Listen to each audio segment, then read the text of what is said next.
Dear students, welcome to Nag updates.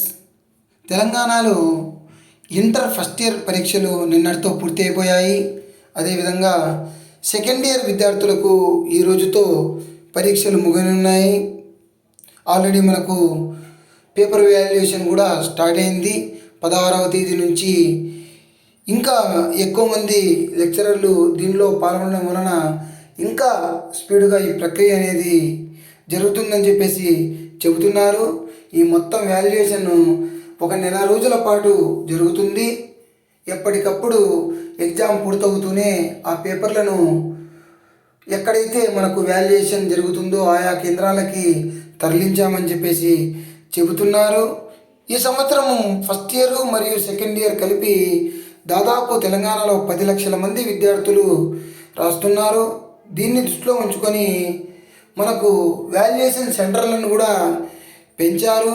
Adilabad జిల్లాలో ఒకటి, అదేవిధంగా భద్రాద్రి కొత్తగూడెం జిల్లాలో ఇంకొక కేంద్రాన్ని అదనంగా ఏర్పాటు చేశారు. ఇంటర్ పరీక్షలన్నీ కూడా ఈ రోజుతో అంటే గురువారం ముగుస్తున్నాయి కాబట్టి మూల్యాంకనంలోకి మరికొంతమంది లెక్చరర్లు పాల్గొంటారని భావిస్తున్నారు రేపటి నుంచి. ఎందుకంటే ఈ రోజు వరకు కొంతమంది ఎవరైతే మూల్యాంకనం చేయాలో వాళ్ళు ఇన్విజిలేషన్లో ఉండడం వలన మూల్యాంకనంలో పాల్గొనలేకపోతున్నారు. సో ఎప్పుడైతే ఈ పరీక్షలు ముగుస్తూనే వాళ్ళు స్పాట్లో పాల్గొంటారు. ఈ ఏడాది కూడా ఆన్లైన్ మూల్యాంకనాన్ని పక్కన పెట్టేశారు. ఆన్లైన్ మూల్యాంకనం గత సంవత్సరం కూడా పరిశీలించారు చేద్దామని, కానీ చేయలేదు. ఈ సంవత్సరం కూడా ఆన్లైన్ మూల్యాంకనం అనేది వద్దని చెప్పేసి దాన్ని పక్కన పెట్టేశారు. ప్రభుత్వం నుంచి ఆమోదము లభించలేదు కాబట్టి ఎప్పట్లాగే మామూలు పద్ధతిలోనే మూల్యాంకనం అనేది జరుగుతుంది. So inter first year second year విద్యార్థుల మొత్తము ఆన్సర్ షీట్లు దాదాపు 60 లక్షలు ఉన్నాయి. ఇవి ఎప్పటికప్పుడు మనకు వాల్యుయేషన్ సెంటర్కి వస్తూనే ఓఎంఆర్ షీట్లో ఉన్న విద్యార్థి యొక్క ఇన్ఫర్మేషన్ని తీసేస్తారు.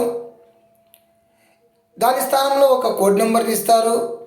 ఈ కోడింగ్ మొత్తము ఇంటర్ బోర్డుకు ఆన్లైన్ ద్వారా అనుసంధానమై ఉంటుంది. దీనివలన ఎవరి ఆన్సర్ పేపర్ ఏది అనేది ఎవరికి తెలియదు. మూల్యాంకనం చేసే అంటే ఆన్సర్ వాల్యుయేషన్ చేసే లెక్చరర్కి కూడా తెలియదు. సో ఎప్పుడైతే మనకు వాల్యుయేషన్ సెంటర్లో మార్కులు సమాధాన పత్రాలన్నీ కూడా వాల్యుయేషన్ చేసి మార్కులు వేస్తారు. మార్కులు వేసిన వాటిని మళ్ళీ 3 ఫేజుల్లో అధికారులు పరిశీలిస్తారు. కరెక్ట్గా ఉన్నాయా లేదా, ఏదైనా తప్పు జరుగుతుందా అనేది పరిశీలిస్తారు. తర్వాత మార్కుల వివరాలను ఆన్లైన్ ద్వారా బోర్డుకు అందిస్తారు. మార్కులు కంప్యూటరైజ్ చేసిన తర్వాత అధికారులు డీకోడ్ చేస్తారు. ఈ డీకోడ్ చేయడం వల్ల ఏ నంబరు విద్యార్థికి ఎన్ని మార్కులు వచ్చాయి అనేది అనుసంధానం అయిపోతుంది. సో అన్ని సబ్జెక్టుల మార్కులు కూడా వాళ్ళకి యాడ్ అవుతాయి. ఆ తర్వాత కూడా కొన్నిటిని పరిశీలిస్తారు.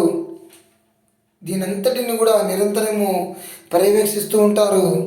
సో అన్ని దశలు దాటిన తర్వాత మనకు సంతృప్తికరంగా అనిపించిన తర్వాత మనకు ఫలితాలను ప్రకటిస్తారు.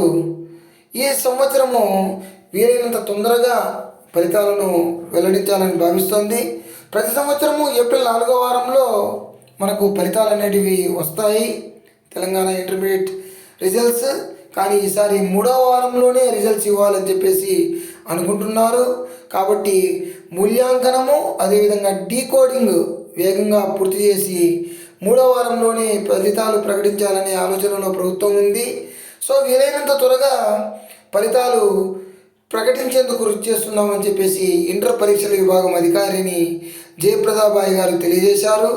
సో ఈ విధంగా మనకు ఇంటర్ స్పాట్ అనేది జరుగుతుంది. All the best to you. Please like, share and subscribe my channel. Thank you.